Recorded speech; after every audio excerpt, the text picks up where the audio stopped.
Welcome back to the channel, and in this video I'm going to show you a super simple hard pellet tactic that catches you fish wherever you try it. Really simple rigs, simple baits, but really effective.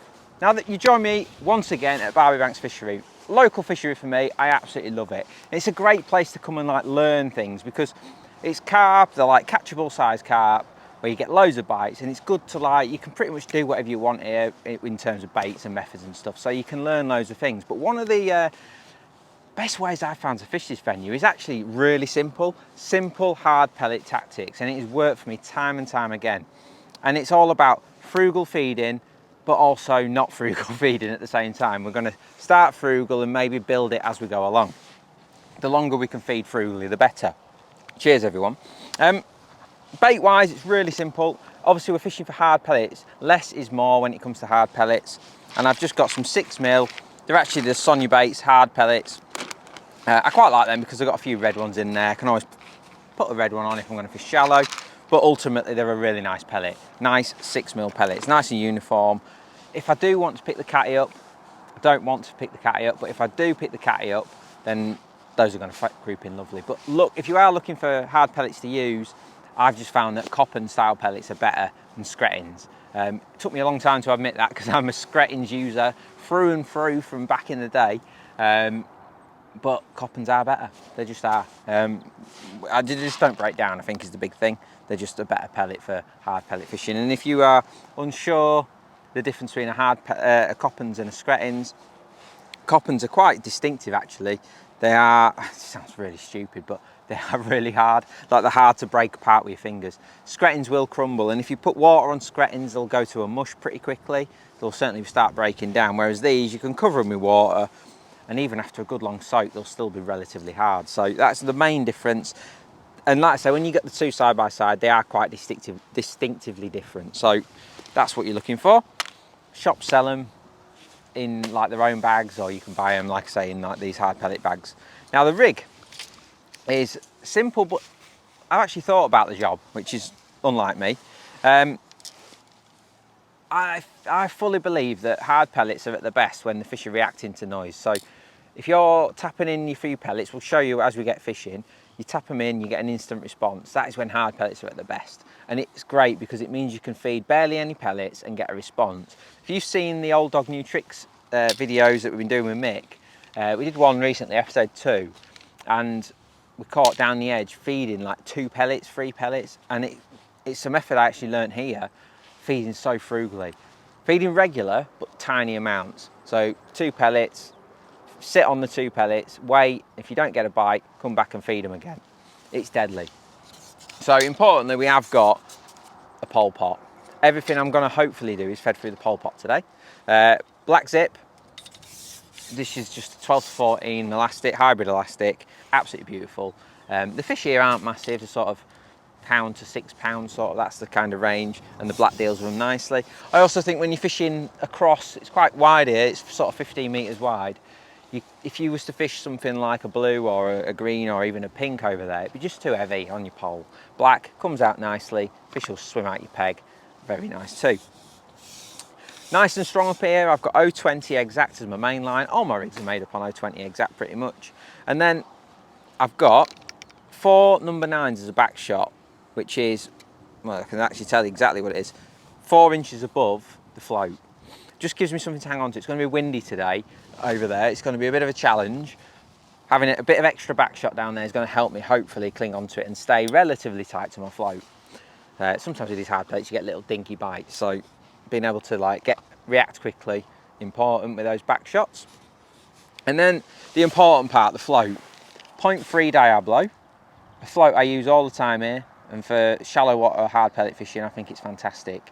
You could use a Fury, a 4x12 or a 4x14 Fury, but I just love these little Diablos, I think they're perfect. It's got a little diamond body, short glass stem, 2mm tip, just beautiful. You can use them as a mudline float, you can use them in the 0.4, 0.5 as a mudline float with just a bulk above the hook length. So if you're fishing in the edge or tight across, you can pin it against that bank. But how I like to use them with hard pellets is actually with a string of shots. So this particular one, like I say, it's 0.3, I've got 4 number 9s below it, equally spread out. So I've got one about 3 inches below the float, and then sort of spread equally between that and the hook length. And then I've got a 6-inch hook length of 165 exact, and I've got an 18 B911 extra strong hook. Now I've gone for the B911 extra strong just because I'm expecting to catch lots of fish, to be honest with you. And I like a small strong hook for this. So a small 18 B911 extra strong with a little bait band. It's actually 24 inches deep, this peg, which is rare for this venue. I can see why it's so good now, having put a plummet on. It's lovely and shallow over there, which is, like I say, hard to find here, to be honest. So I think we're catching fish, do you? It looks good. It's a lovely warm day, but not as warm as it has been. So let's get the cameras on and let's see how we're going to feed this to hopefully get the most from it. Right, so let's get rid of the catapult. We're not going to need that. And let's talk you through how we're going to do it. So I'm going to show you just quickly how I plumbed up, because I know everyone always asks me about plumbing, which is, it's really simple, but I always like to go to the bottom of the body. So let's go and find a little spot where we're going to get that.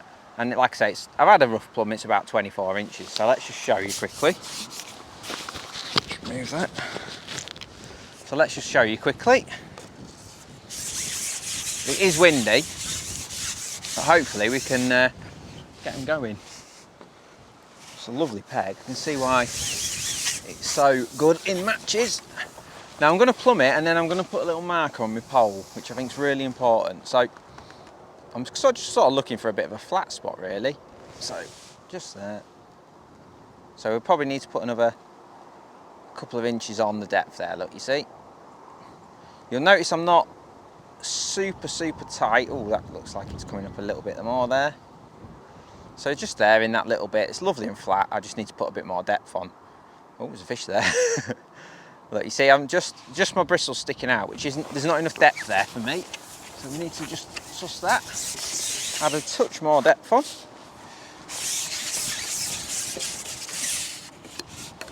I always like to plumb to the bottom of the body with hard pellets. And you'll notice that I'm ever so slightly off the far bank. And that's for a reason. Because of how I've got my rig shotted with that string of shots, I like to flick it to the side and let it come in on its own. And if I'm super tight to that bank, obviously I'm going to get stuck in the grass and stuff. So just a little detail, but I just come off just a little bit to allow me to present the bait how I want to present it. I'm not saying it's going to stay like that all day. I might just bulk down and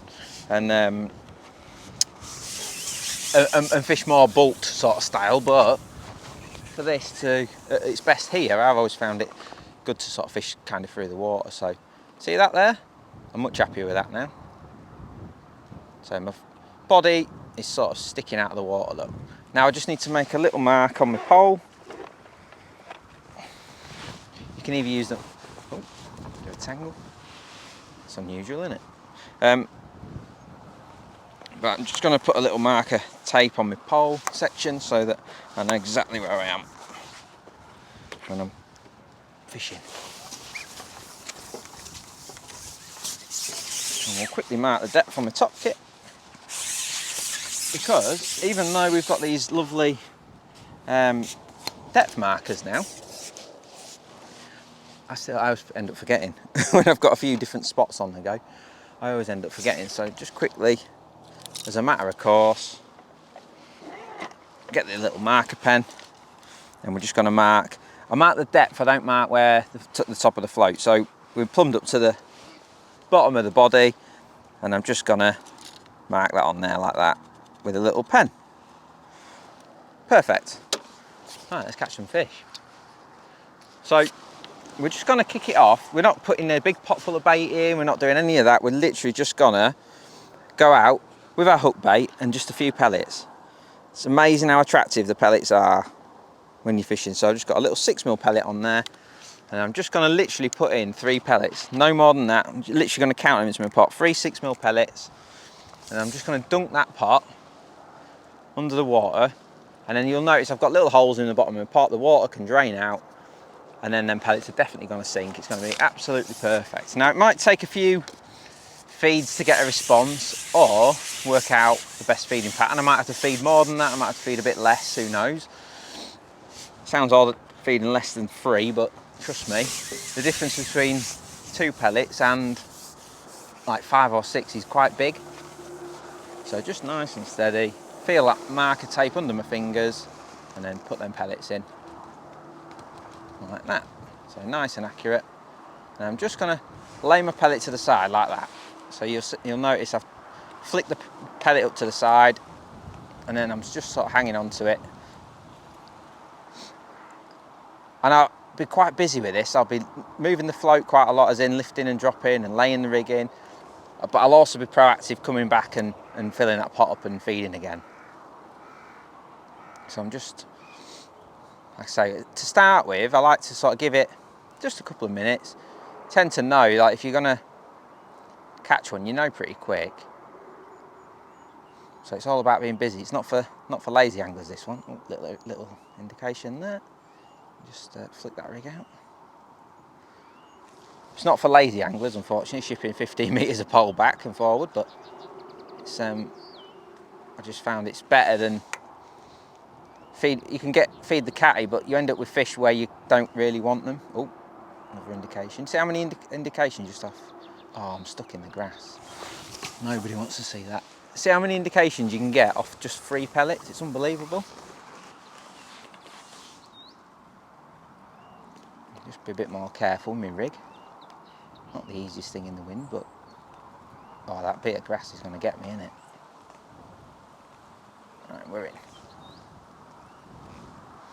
I'd flick it left to right, but it's hard in this wind because the wind's coming that direction. There we go. So we've just had 3 pellets. Oh, I've lost it. We just had 3 pellets, and yet we've had indications all the time. It just shows you how attractive they are. So even though that pellet's been in the water a minute or so, it's not barely even taken any water on. So I'm only going to feed even less pellets this time, 2 pellets this time. There's always like a sweet spot. Might be 2, say it might be 5 or 6. And it works when you're feeding like short pole as well. You know, if you're feeding top kit and 1, feeding like this works there as well. Right, nice and accurate. Putting 2 pellets in. I'm just going to fold the rig in this time, as not to look at that. You see what I mean? They come straight to it. It's unbelievable. Just fold that rig in rather than flick it, because I'm worried about that blooming grass that keeps grabbing hold of my rig. So I've got plenty of show on my float. I think that's quite important. Obviously you can fish dotted down style for F1s and whatnot, but for carp I think you want a little bit of show. So I've got most of the bristle out. Look at that, it's unbelievable, isn't it? How many different indications you get just off 2 pellets. We'll crack it in a minute. Normally takes a few goes just to settle it all down. You have to sort of fish through the missed bites and stuff to start with, and then you get like a nice little routine going.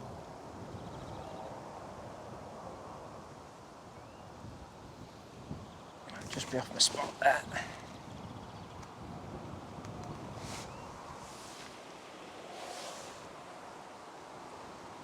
Unbelievable, isn't it?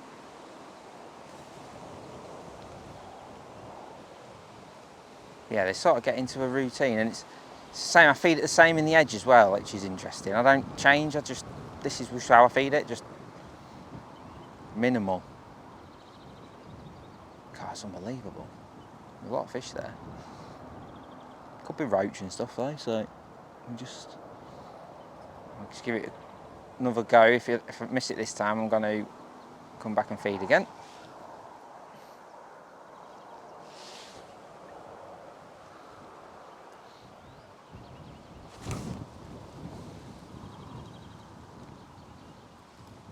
Right, let's come back and feed it again.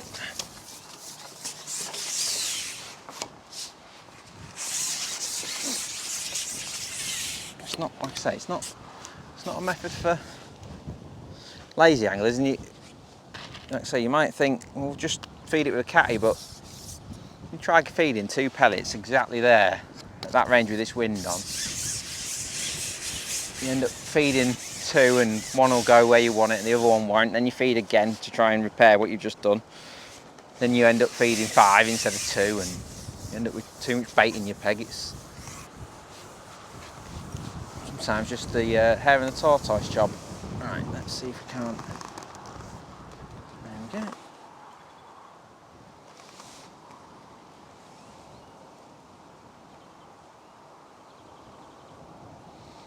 Of course, we're feeding very frugally, but making noise at the minute, which is how I like to fish. If I can catch like this, that's how I like to fish, but maybe that we're making too much noise at the moment.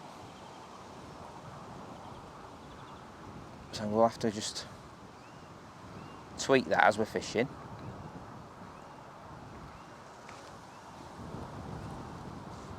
There's a lot of fish there, but I'm not convinced they're carp at the minute.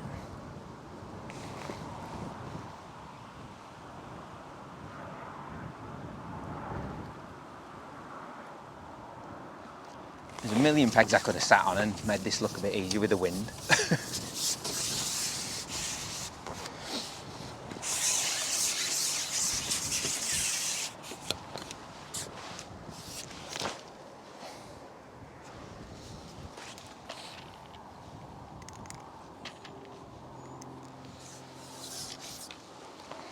So we're just sort of building and building and building. So you may be thinking, why don't you just whiz back and, rather than shipping back, just feeding with catty? But the problem is, if you feed with a catty, even the best cattier in the world isn't going to get them as accurate as you can with a pot. So I'm reluctant to do it, because I know what the end result is. Bait everywhere and fish everywhere. Nice and accurate. Get that rig in. Like that. Look at that, was carp there, you see that?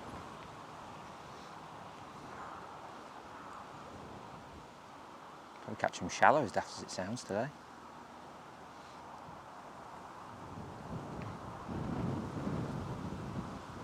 So I'm going to try and be a bit more disciplined with me, what I'm striking at. I'm not convinced that's in the mouth, but it could be.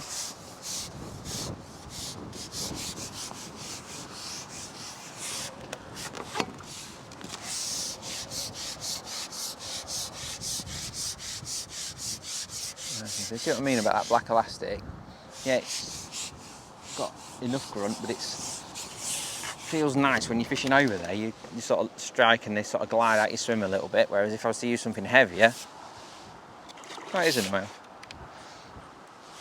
It is. Look at that, I fed. What have I fed now? 8 pellets? And they're actually like slurping up the bank. Can't be any pellets there. Nice one. Top, let's tell you what, he's a pretty fish. And this is like typical of this venue really, this sort of size. They're like far bank pellet fish. I mean, that's cracking, isn't it? Look at that, lovely little fish. And that's like kind of what we're targeting really. And it tends to be what happens is you catch the smaller ones over there, is what happens on a lot of venues, and then as the day goes on, you end up catching them in the margins and stuff. Alright, so let's just feed them 2 like that.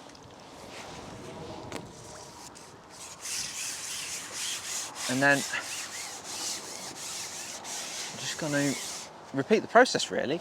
Really simple fishing. Like I say, I'm not... it sounds boring and it sounds like there's got to be a better way, but trust me, I've tried it here before. You think, oh, put micros in over there, or put ground bait in, and there's like an odd peg. You might be able to do it on this one because it's shallow, but most of them are like 3 foot deep, and it's a nightmare catching over there, trust me. And this is the best way. It's boring and it seems so negative, but it just isn't. It just works. Pellets in there. So we're off the mark. It hasn't taken long and we're getting loads of indications, so we've just got to now fine-tune things.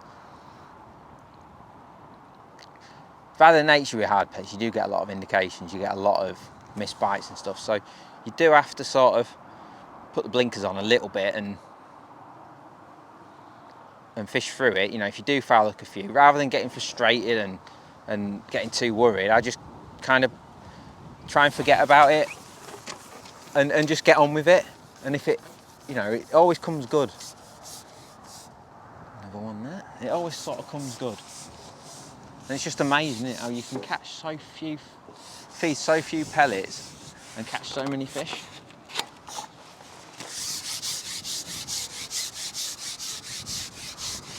And we've got a peg full of fish now and we've fed barely any bait. And it's not just because this peg's amazing, which it is, by the way. It's the fact that this method's just right on this venue. And it's worked on loads of other places. Just keeping it really simple. Oh, it's ghosty. It's a nice fish. Okay, he's a nice one.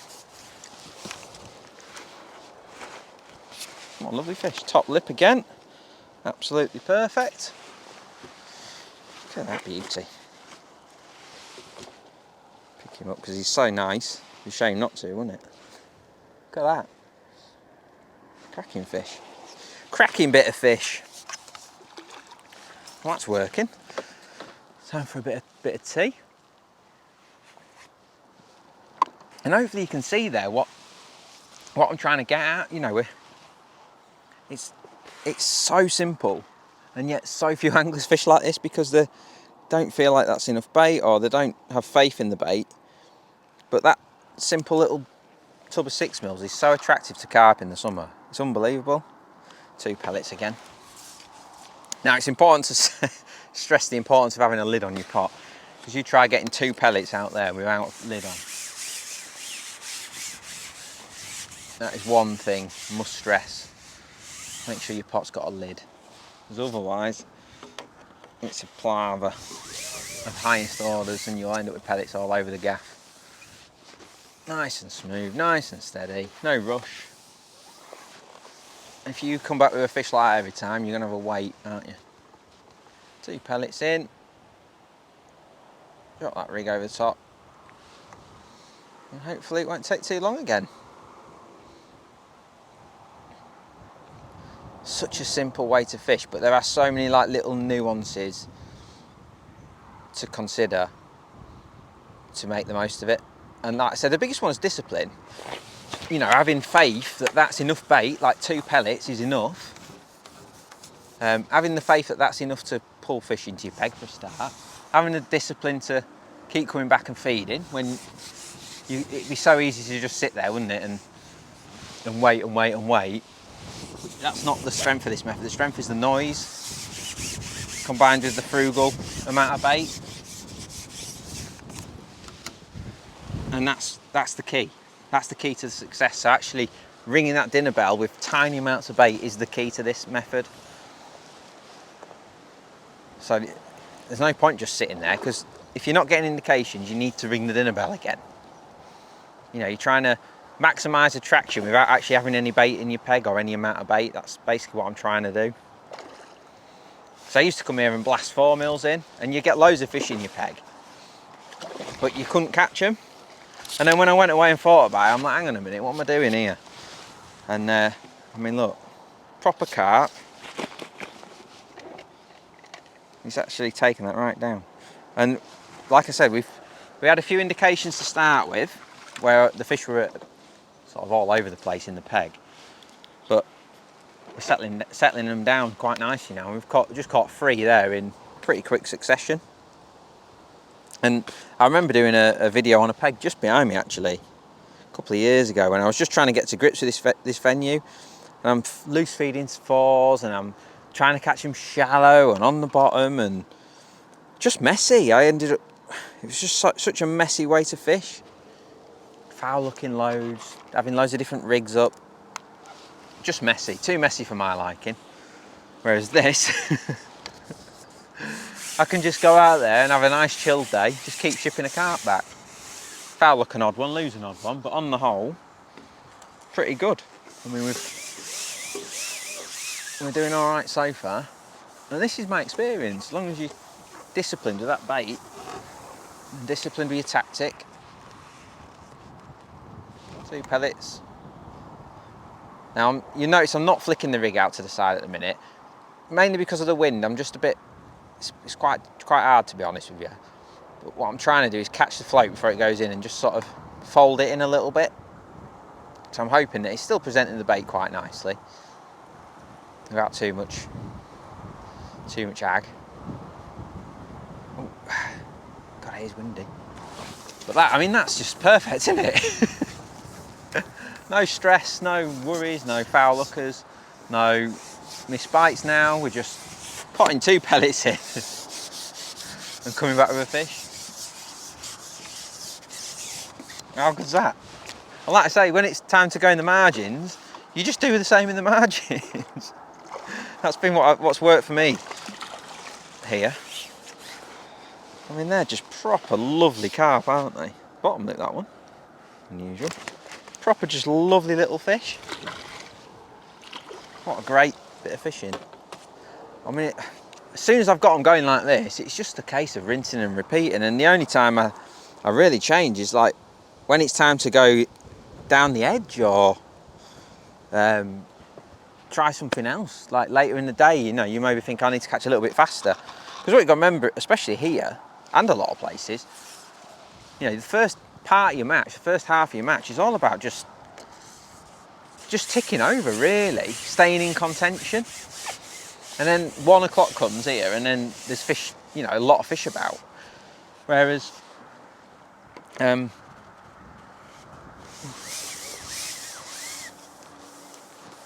so you can start, you know, thinking about margins or short or whatever.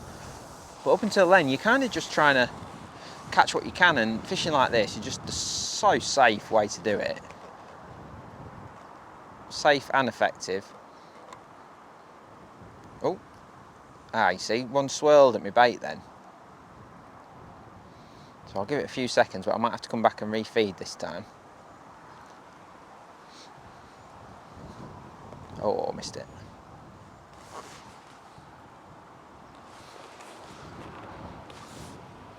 Pole's really nice. It's so windy here today, and yet my pole is just, you know, bearing in mind I've got black zip in, I've not got a short 4 in or a short kit or anything like that. It's just a normal pole, that is. I can't believe how good it is for the money. It's unbelievable. Yeah, that fish that swirled on the pellets might have just disturbed what I was trying to do, so I might have to just quickly whiz back. That's where the discipline thing comes in, because I could just sit here now for ages. So rather than, I'll give it 10 more seconds. Yeah, disturb what I'm trying to do, that fish that swirled. So let's just quickly whiz back. Again, this is where the discipline side of things come in. A little bit awkward here because you've got a double ship, but this is what happens.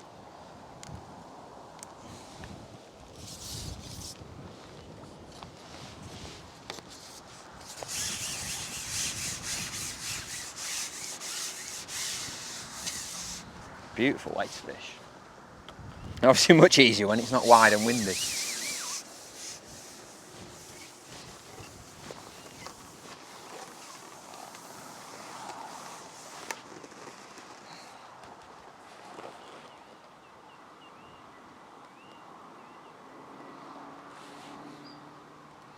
Nothing me float there.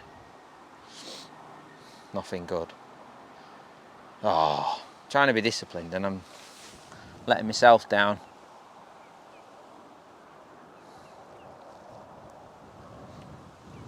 It's kind of what I was trying to sort of get across, because what happens, you get like flurries of fish. Even though you're feeding so little, you know, your peg will be really strong at times and then it'll fade and then it'll come good again. Like here at the minute, there seems to be a little gang of fish here at the minute.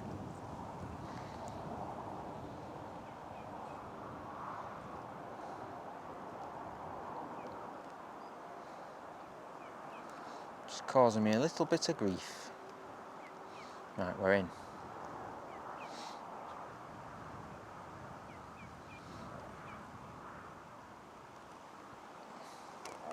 I just think that pellets, that there's attraction in your peg when they're gone. I don't know what it is, whether it's the fish crunching them or whatever's in the pellets is sort of leaching off.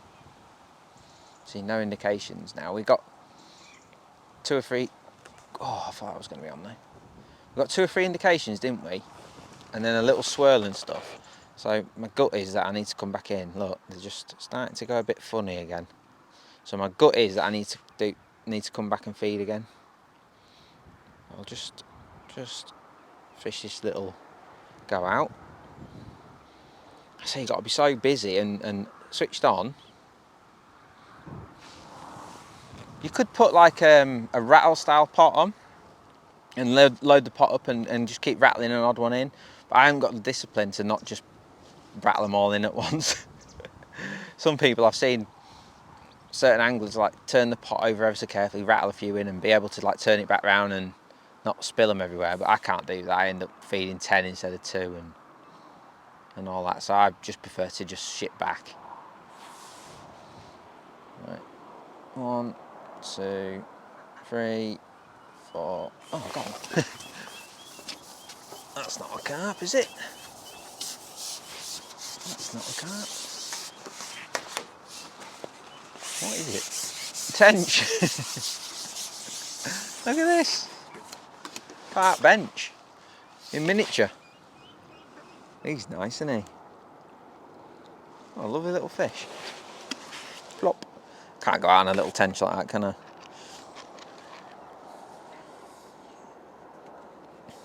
Did you see myself impose time limit that I put on myself there? I started counting down to 10. I do that quite a lot in my fishing because you end up, time drifts, doesn't it? And before you know it, you've sat there for an extra 2 minutes. Whereas if I count myself down, I can't really... You always think, don't you, oh, just give it 10 more seconds, give it another minute. You just got to be in and out with this. Disciplined. Discipline, discipline, discipline. Nice and smooth. No worries. Pop the bait in. Lift the rig up. See what response we get. Hold the float. They're on it straight away, aren't they? Unbelievable.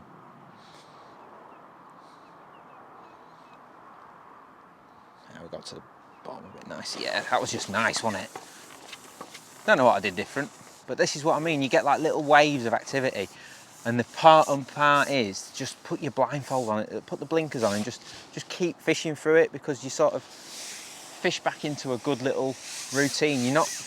We're not gambling here. We're not putting loads of bait in trying to make a difference. We're just keeping it simple, keeping it consistent, and then it sort of figures itself out. It happens so often here, and then you'll get a run where you'll catch like 10 in 10 chucks and catch 30 pound in 10 chucks. But then you might go 5 or 10 minutes where it all gets a little bit frustrating. The important part is to not panic. You just got to keep going. Keep with the same feeding pattern, keep plugging away, and it sort of just all fixes itself. That's a lovely one to finish this little video on. Hope you've enjoyed that.